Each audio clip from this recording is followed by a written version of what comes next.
Hang on, I had to have my last sip of coffee. Oh, How's it going? I'm Mike Burnett. Welcome to the Real Squabble. Mike Burnett on the East Coast, Glenn Glenn Wolf Wolf on the on the West West Coast. Coast. Yay. Yeah, we got you covered. Hey, today we're talking about AI, artificial intelligence. That's why we were selected to be on the show today. I maybe it should have been of little intelligence, maybe perhaps. There is no denying that artificial intelligence has changed our life. Leading up to the show, we were bantering, going back and forth, discussing some of the issues as we communicated online. And some might argue that AI is for the better, but it may be too soon to tell. Some think that it's scary and forecasts a dark side.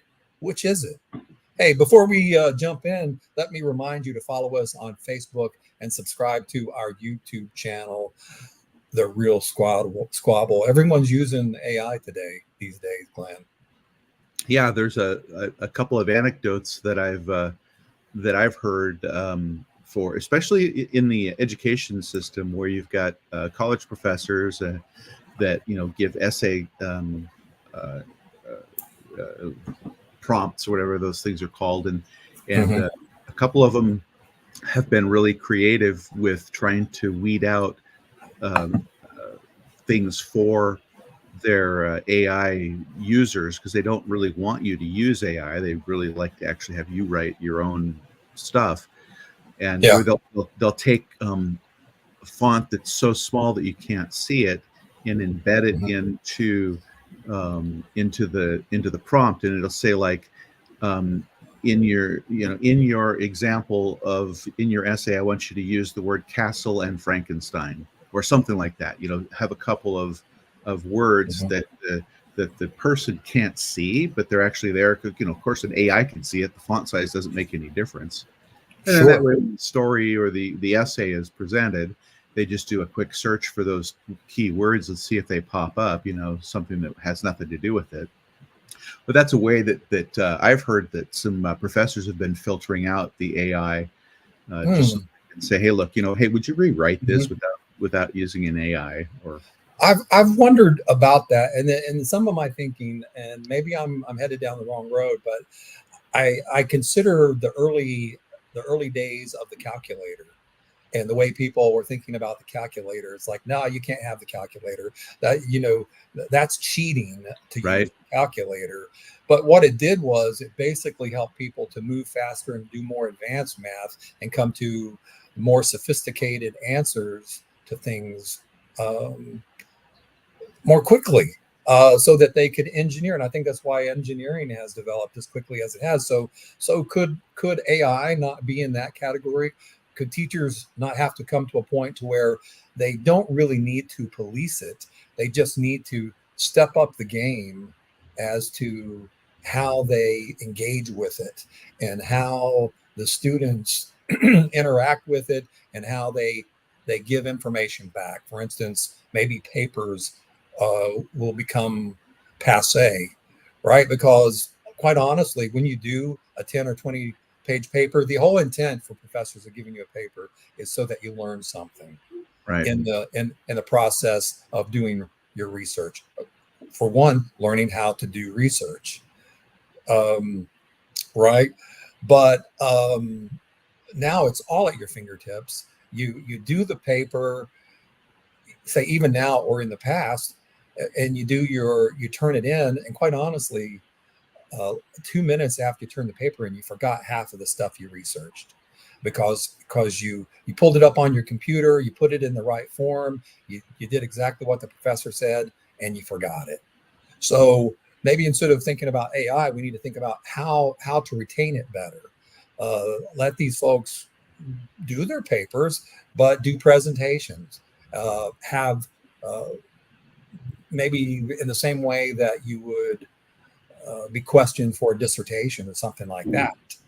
That the people would be questioned as to what it is they're retaining, what it is that they learned, and that's probably going to be different for a variety of types of students.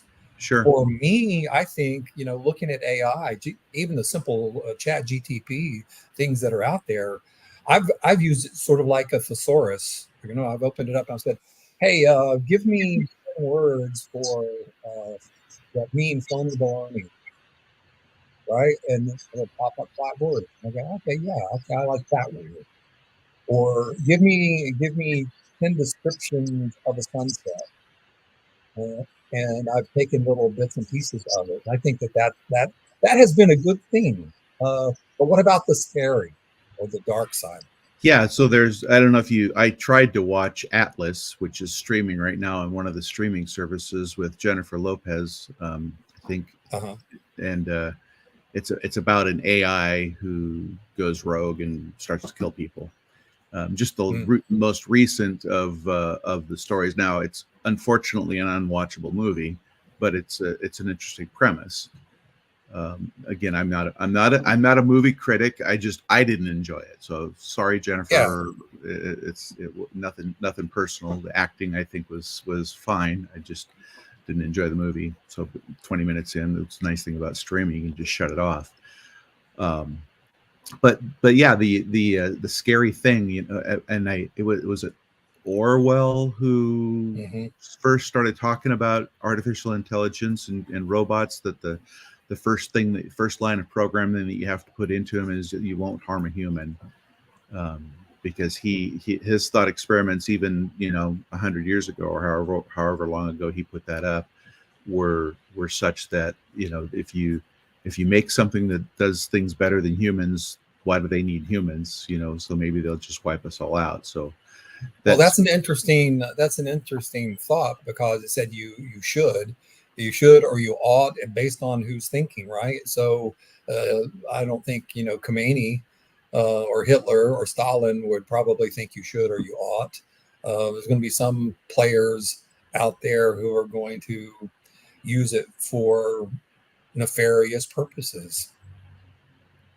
yeah, so I'd You like, know. if I mean, honestly, if I'm going to have artificial intelligence in my life, uh, Hmm. I'd like it to be able to, like, pick the dishes up from the table and wash them rather than do my terming Hmm. for me. Let's Like let's Rosie the robot style. yeah, let's take Hmm. not art. Let's leave art for us to do. Let's I mean, let's Yeah. not have an AI do painting for us. Let's do our own painting. That's a touchy area right there because people who are, you know, um, creative, whether it be with art or music or Literature.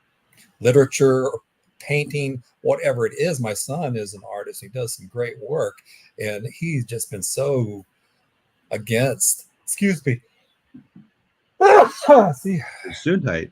um, yeah, it's that time of year. I'm like on double Claritin right now. Oh, I'm over Um, here. Yeah, exactly.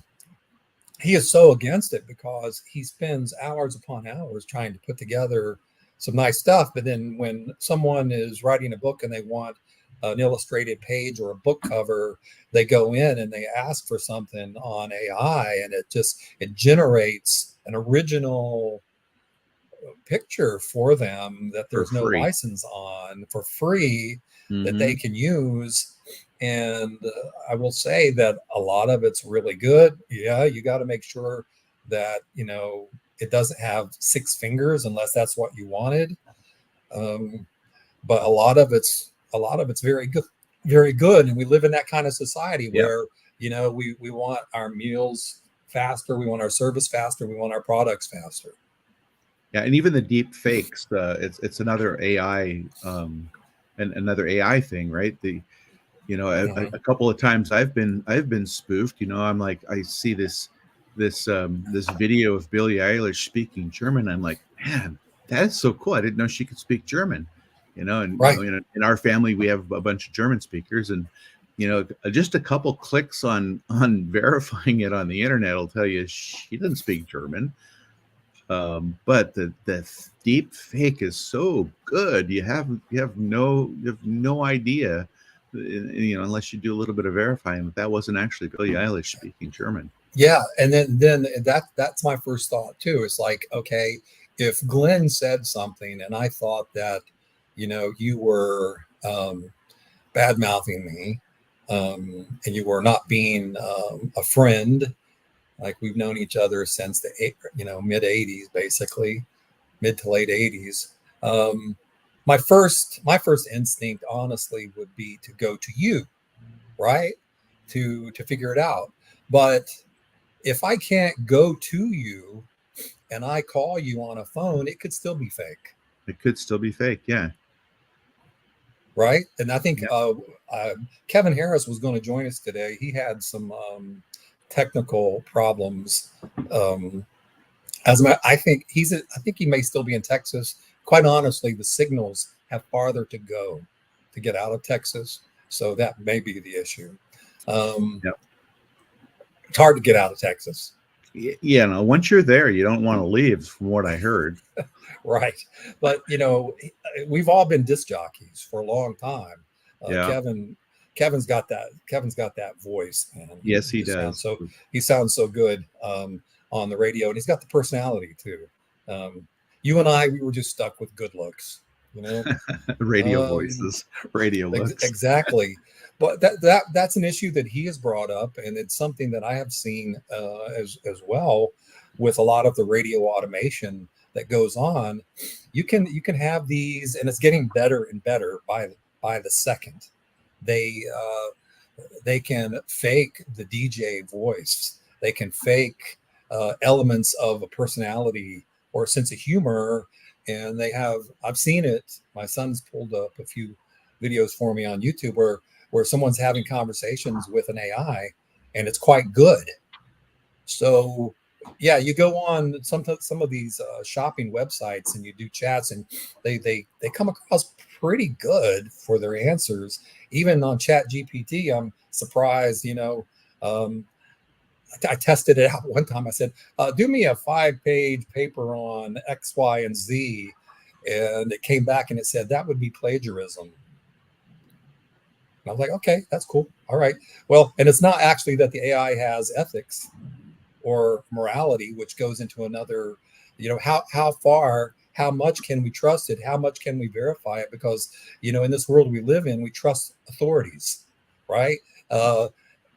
And it's always someone. You and I, we know that. Everyone should know that. When you listen to a song or you listen to a radio show or you read a book, there's a Glenn Wolfe who has a view about how the world is behind the scene. And if you're the guy programming that computer, you also have a bias. See, I kind of tangentially, I know that you're an author, written a couple of books. I think you're in the middle of your third or fourth right now. Yeah. Have you ever, like, other than using it for a thesaurus or for a descriptive passage, have you ever said, "Hey, would you write me a sequel on psychonics using this and this and this"? No, because I think that's like, I don't know if I can give an analogy to it, but there's no feeling of accomplishment in that, right? Because at this point, I mean, I would like to be a successful author.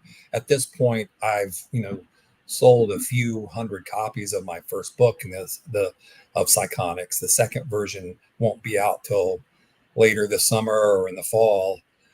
Um, so it's not something I'm doing for money, and to try to cheat that just seems like it's defeating the purpose. I would it would almost, it'd be like getting a military award for something you didn't do, right?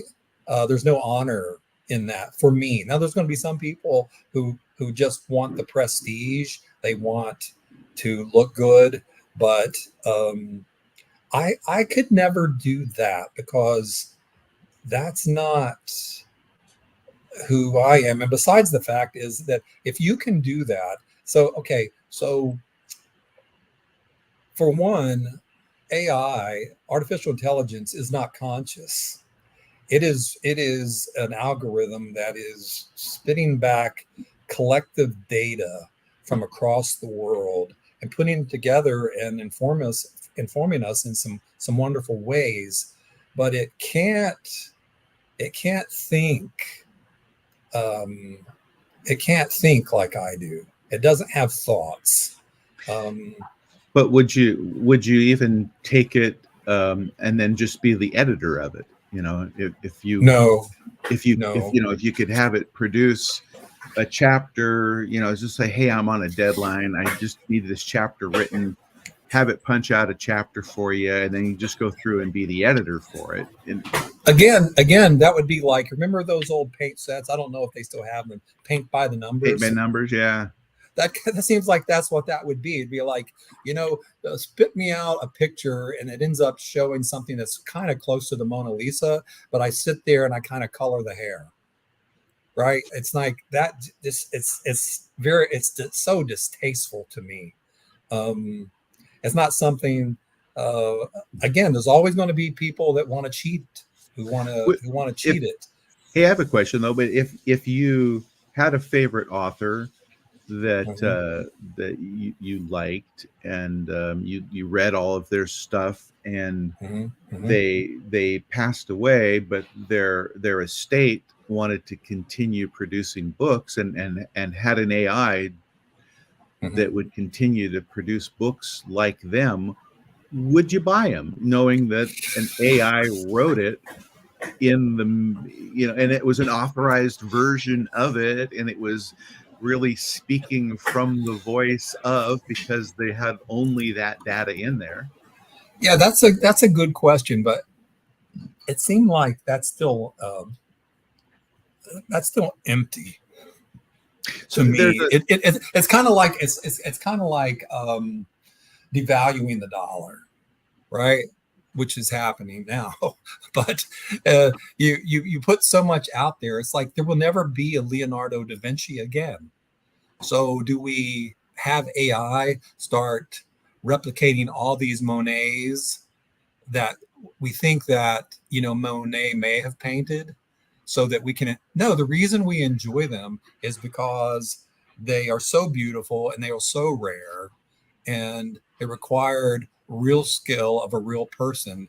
I think anything that I got that was spit out by a computer, I wouldn't value as much. Now, what I would value and what I do value is, say, for instance, one of my favorite authors is a guy who passed away from cancer a decade ago by Crichton. Vince Flynn. Vince Flynn. Oh, He does CIA thriller type of assassin books, okay, yeah, and yeah, right now he has a writer now who keeps up the character of Mitch Rapp, who is the main guy in the right. novel, by the name of Kylie Mills.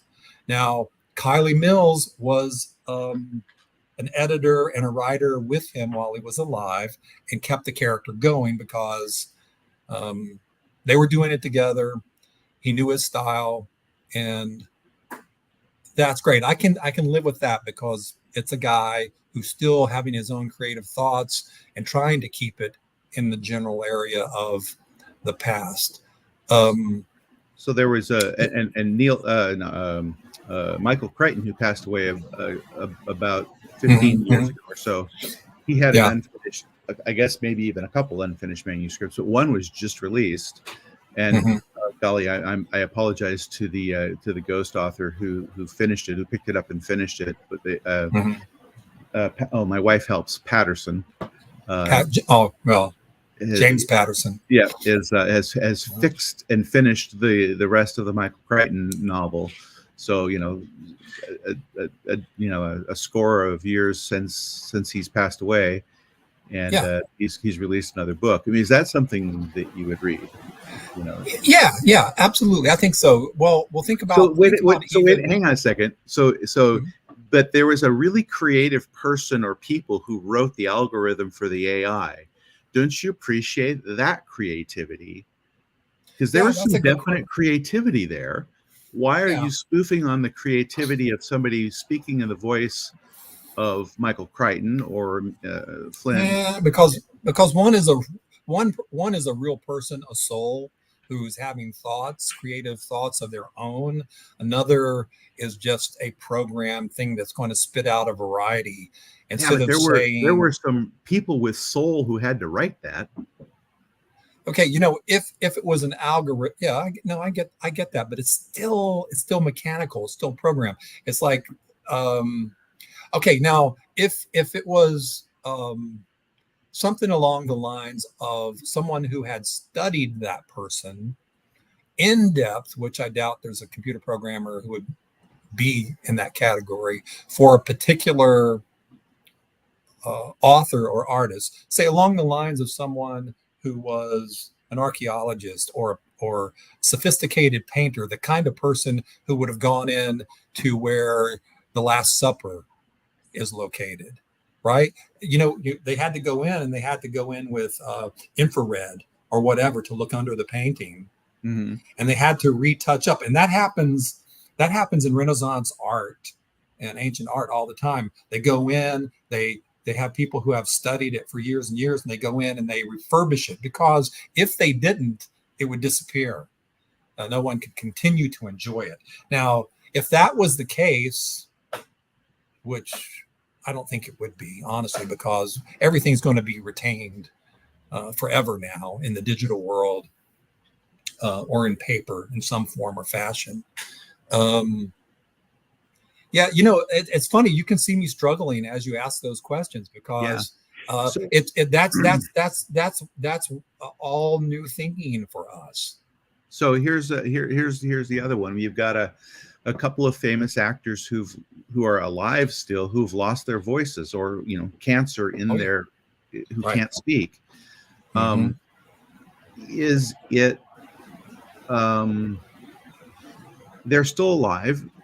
Mm-hmm. They could still act or do voice acting, let's say, but use their own AI created Right. deep fake of themselves. Yeah. How do you feel about that? How would you feel about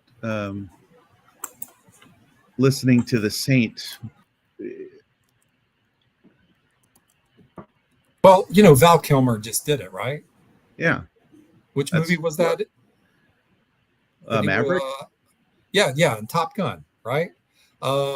So, I think again, that's for me to sit there and orchestrate it as the living, breathing, creative mind, and go,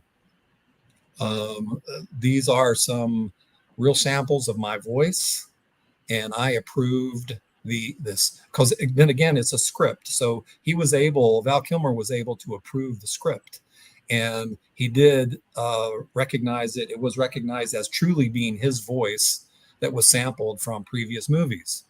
In that case, I think I mean I'm totally okay with that, because now you're getting into the realm like you would for bionics or the Neuralink that Elon Musk came up with, where you're supplementing humans, right? You're moving into that transhuman area that some people are afraid of, that I suppose, gets us into a dangerous area. But for a movie, for someone who is a paraplegic, like what's the guy's name? I think I typed it down here somewhere. Um, anyway, you know who I'm talking about, right? Um, Uh, the guy for the guy that Elon Musk put the first Neuralink into. yes, but I don't know the name. But I remember the story. Yeah, and the guy's doing well. Nolan Arbol. There's somebody listening who was shouting it, right? Nolan Yes. Arbol, right? Come on, you guys. Come on, Um, but this for that kind of use, right? Where there's paralysis or blindness or mental illness, neurological conditions, such as Alzheimer's and dementia, things that we can use, sort of like we do an operation or a medicine, or to fix to fix our DNA early, so that things. I think those are appropriate uses of artificial intelligence. That if you could keep people from having bipolar disorder or schizophrenia, or even say someone like me that has restless leg syndrome. Man, it'd be so nice not to have to take gabapentin for my legs before I go to sleep at night. All those types of things for the medical areas, I think would be brilliant with areas. But I don't think any of us have any objection to that type of thing, because we embrace that kind of science, that kind of technology that helps people. But what about if it unfairly helps you? To where it makes you're the okay. Now are we going to get into a whole different realm of what's the word, privilege, right? So Probably, yeah. we have AI privilege. I can afford, and there's going to be maybe a very small group of people who maybe they can afford a Neuralink of some type. I think honestly, I think I was looking at the price. I think the Neuralink that's available now is around ten or $20,000. That's cheaper than a car, Yeah, it right? is. And you can operate a computer. The guy, I watched him on YouTube operating the computer, operating the mouse with his thoughts, right? So I believe it is. I mean, this is a whole philosophical area of of substance dualism, but I believe it is the soul that triggers the brain, that triggers the the mouse and all that kind of stuff. But the guy can sit there and move the mouse around. He can write email. He can do a lot of things with his mind now. And even beyond that, wouldn't it be cool once if things were wired up to where now certain transistors or things were put into your arms to where you could have mental thoughts and start to use an arm or a leg in the same way that you could move a mouse? Well, that's the way these work now, right? Yeah, You through think about thought. it. Yeah. Yeah, right. But and then that's the way that the prosthetics are supposed to be moving, is that you think about it and it moves. Right. But it's just going to become better and better Yeah. now, and more and more and more realistic. I suppose the scary aspect of that is how do you program that? Do you program it to where it has Jack the Ripper's hands?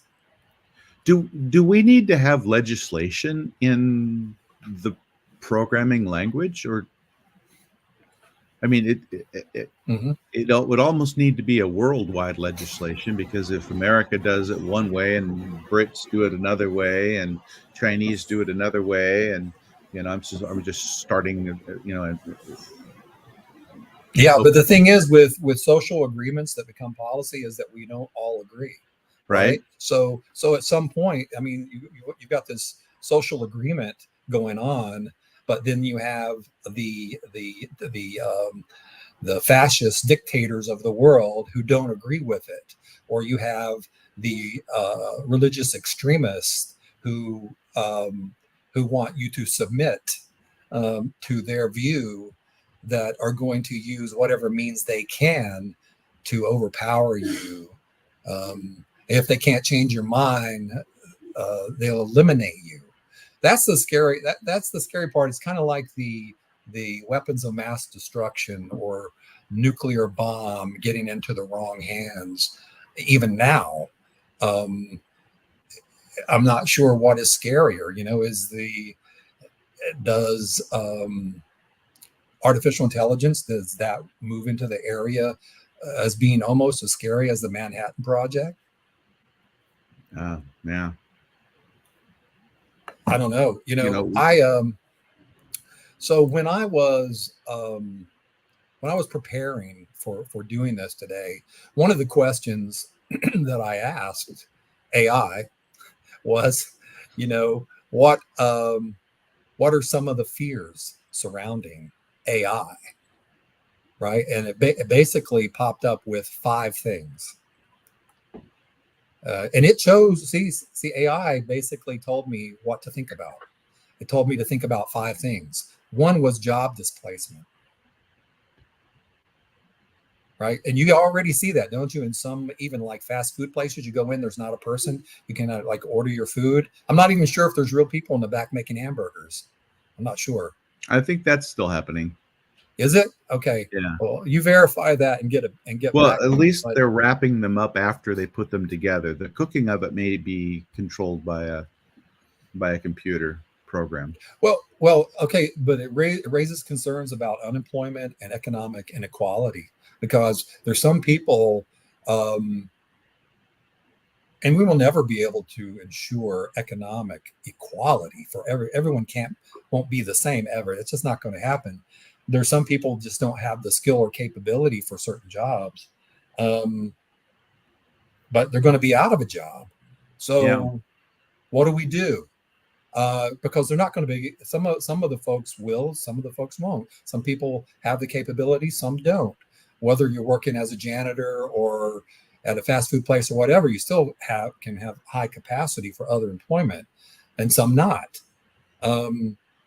But they're not all going to become AI computer engineers.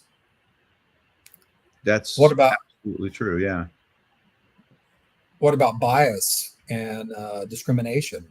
The AI told me, it said AI systems can inherit and perpetuate biases present in their training data. Again, we get back to the people who programmed it, leading to discrimination in areas like hiring, lending, and criminal justice, or even Yeah, philosophical or religious areas, or even there's areas a like lot of AI in lending. This is the industry that I work in. Is, when you submit for somebody a credit application for the purchase of a house or a car, or even getting a credit card, yeah, there's an algorithm that generates a risk factor for the bank or the lending institution to decide if you are credit worthy or how credit worthy you are. We always figure that that's represented as a score, right? That, if yeah, you've yeah. done any time at all, you know what your credit score is. But that's really just an algorithm to look at your past performance with a particular type of credit. Right, And, because and then we know that past performance is the best indicator of future performance. right, and then the so you submit this application for credit to an institution. The institution pulls up all the same data because there's the 3 main credit scoring algorithm companies out there.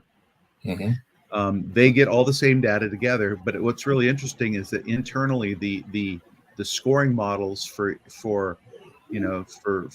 somebody who's got a paper, so who's a quality risk for a lender, you can get such wide and varied, with the same model, same structure for the loan. You can get a 4 and 5 percentage point different on the offer for the, so even as bright as we are right now, trying to figure out how to, and there's very little bias involved in this.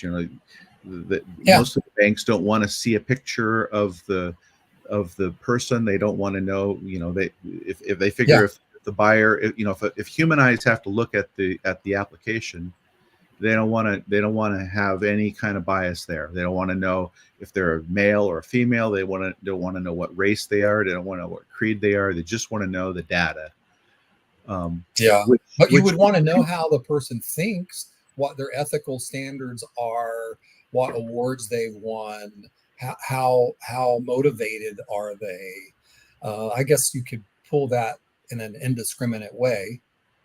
Yeah, you could probably go on LinkedIn or their Facebook profile and any of the awards that they've announced that they've had.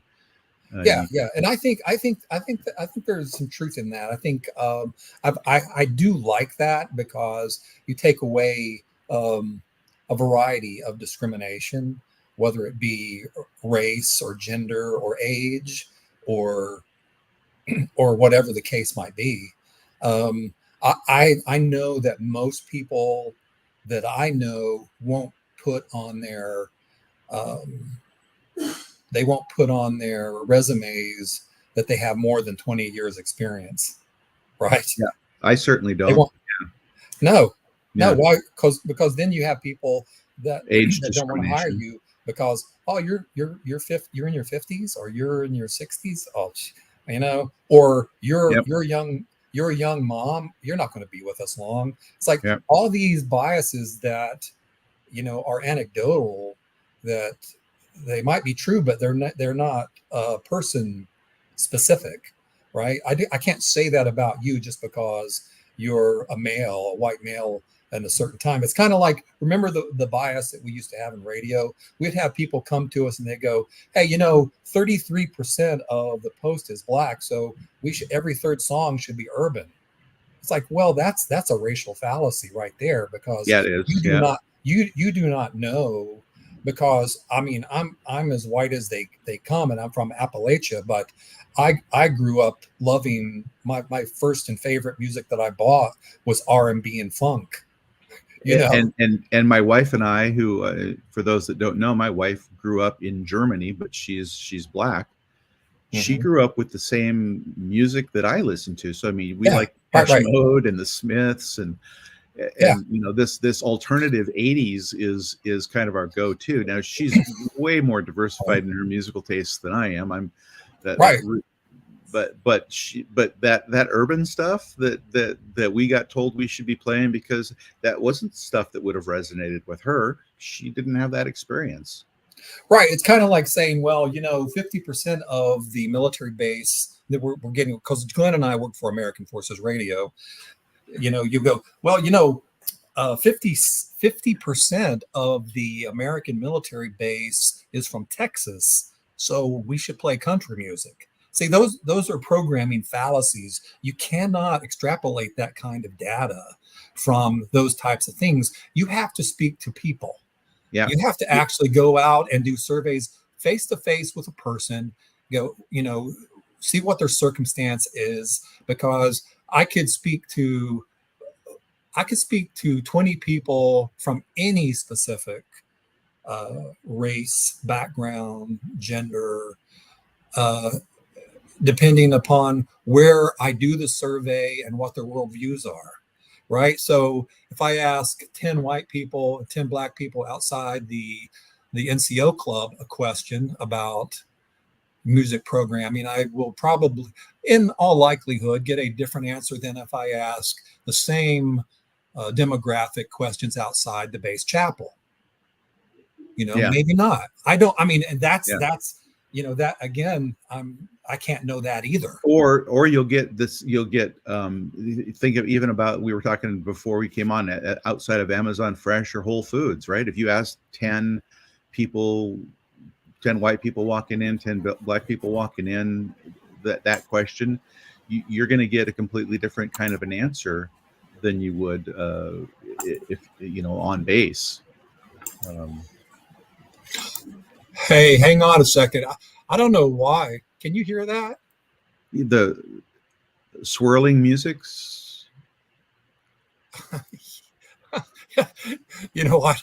It was I posted something on my Facebook page. I do Moondog trivia, and it was King George the Third's birthday. So I had posted 3 songs that we can be thankful for because of King George the Third, and they're the songs that came out of Hamilton. So and they were I playing had that.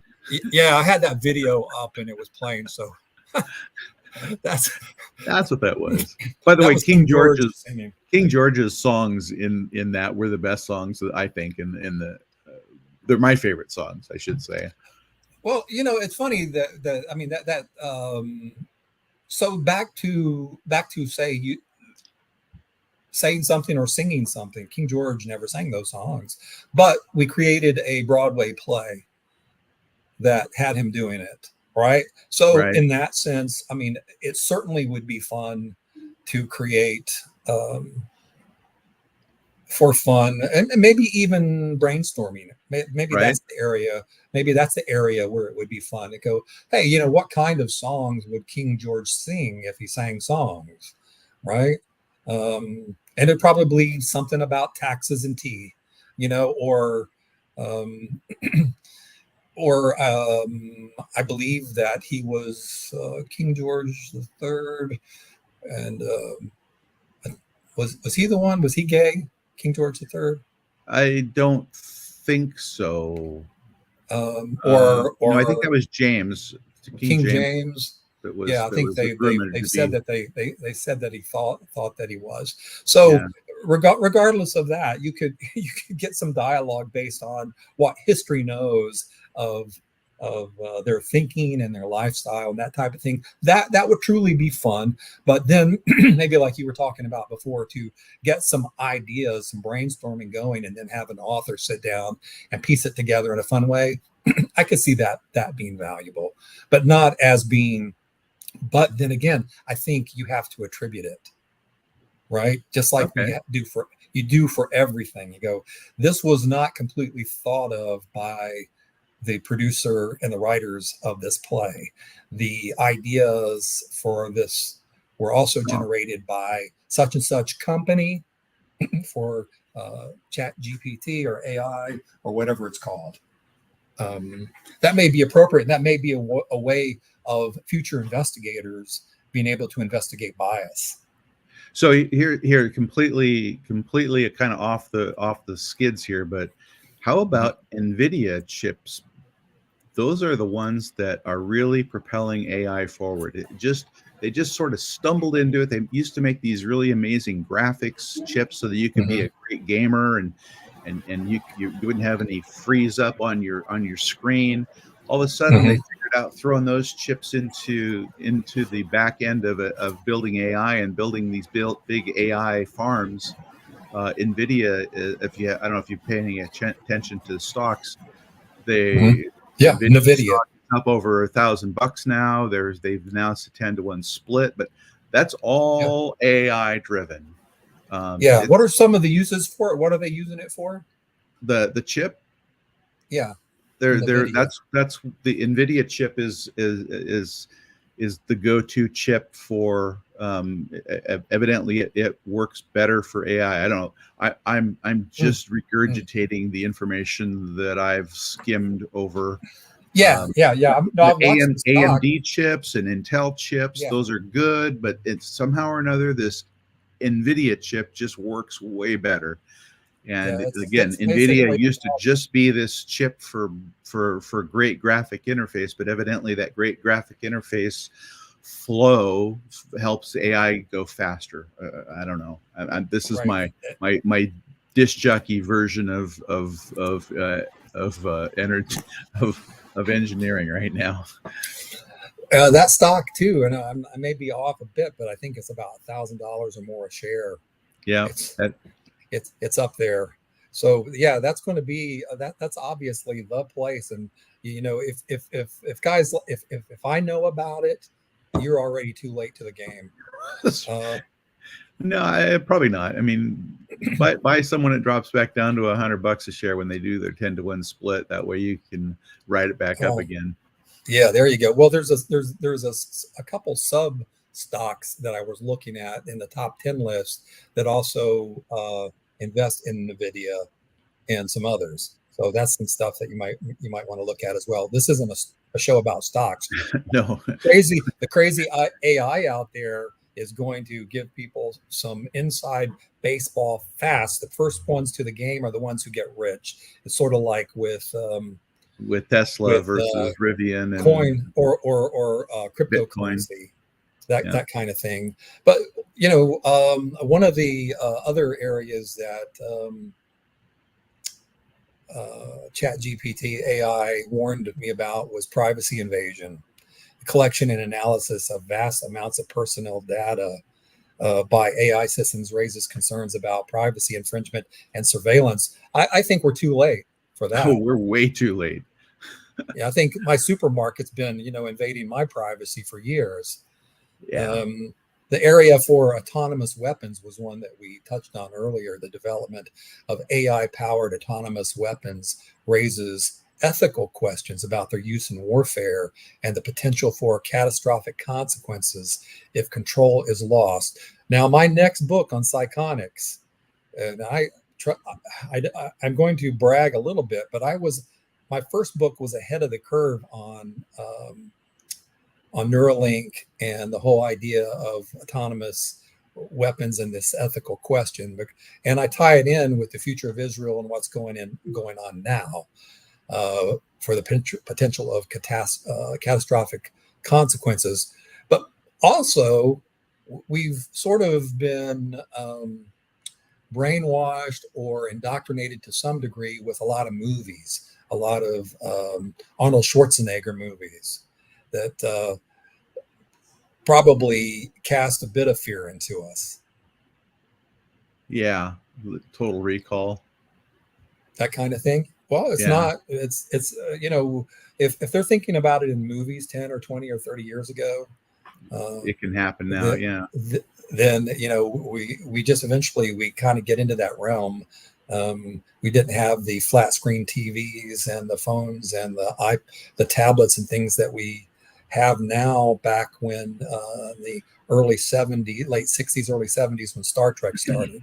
But now our lives look actually smarter in some ways than Star Trek and the Jetsons.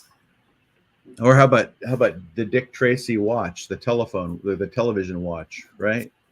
Yeah. Now you got the Apple and the Google Watch. Now you can do all that stuff from the 30s and 40s and 50s. The wearable. You can, like Luhura, you can touch your ear and talk, right? Well, I was thinking about that the other day going down the street because I probably can see I have some Sony earbuds in now. And I was walking down the road and I was switching channels on Pandora and answering a phone call and putting my volume up. And I thought, wow, this is just as crazy. This is so, stuff we wouldn't have thought about even when you and I were doing radio in the 80s. That is phenomenal. I can remember in the 80s, I can remember going down to the last real Reforger and talking to a guy in the signal company, and he was saying, we got this really cool new technology where we don't have to lay wire everywhere for the field phones that you think about from Vietnam and World War II. He says we can take this little pickup truck out with a tower on it and drive it out and man it, and then we have these phones. They're about this big, but they're connected to this tower, and we can have direct communication wherever. We don't have to lay wire. It's going to be great. They call them cell towers, and I'm like, that is so bizarre. Oh, yeah. And for those of you who aren't familiar, Reforger's return of forces to Europe, it was an exercise that was going on. I think they may have returned to doing that. Do they actually take tanks there? I don't know. They still have tanks over there. Because this was the last one where they actually brought tanks. The one after that, they brought Humvees and pretended they were tanks, or they brought a Humvee over and pretended it was 12 tanks. Right. It was less expensive because it didn't tear up the countryside, and obviously taking one Humvee over is not as expensive as taking 10 tanks, right? Well, during while things were going on in Operation Enduring Freedom and OIF, not what OEF and OIF. I was in Iraq, and I brought a satellite phone, excuse me, with me in 2003, a satellite phone, and I was out in the middle of the Basra Valley in northern Iraq, and I was able to let all my guys call home for Father's Day, And then while I was stationed in Afghanistan, I could sit wherever I was and FaceTime with my mom and dad who were in who were camping in Florida, to talk to them. So it's just phenomenal. The technology is amazing. There's good things. I think we have to maintain that fire is good, fire is bad aspect moving forward. This is something that could rage out of control fast, though. It could be, more dangerous on an international level because honestly, everything is almost like omnisciently connected, right? You Because know, you but ask for something and you got it, bam. what we're talking about now is how scared we were of technology 20 and 30 years ago, the technology that was out there. You know, how was it, cell phones were supposed to give you brain tumors or something like that, and Mhm. I don't know, maybe they do, but you know, there was all this fear behind the new technology, and that's the same thing that's happening now. There's this fear Mhm. behind, and justified, probably, um, worth thinking about, sure, but I kind of almost put it in the same category as Y2K. You know, Yeah, the end of the world while I was in Korea in right? 99. Nothing really. I mean, you know, computers But you didn't know, slow one of these times someone's going to be right, Glenn. down. Okay, you're right. See, I was right. And then that'll be the day we get to rejoin Jesus in heaven, right? Yeah, there you go. Nothing bad about that. So, really number 5 on that list of the things that AI told me we should be concerned about was the existential risk. So here's AI, the thing we're talking about, warning us about an existential risk. Some experts worry about the long-term risk of that super intelligent AI surpassing human intelligence and acting against humanity's interest. Could it happen? We're the ones programming it, but In could it Hollywood, it still does.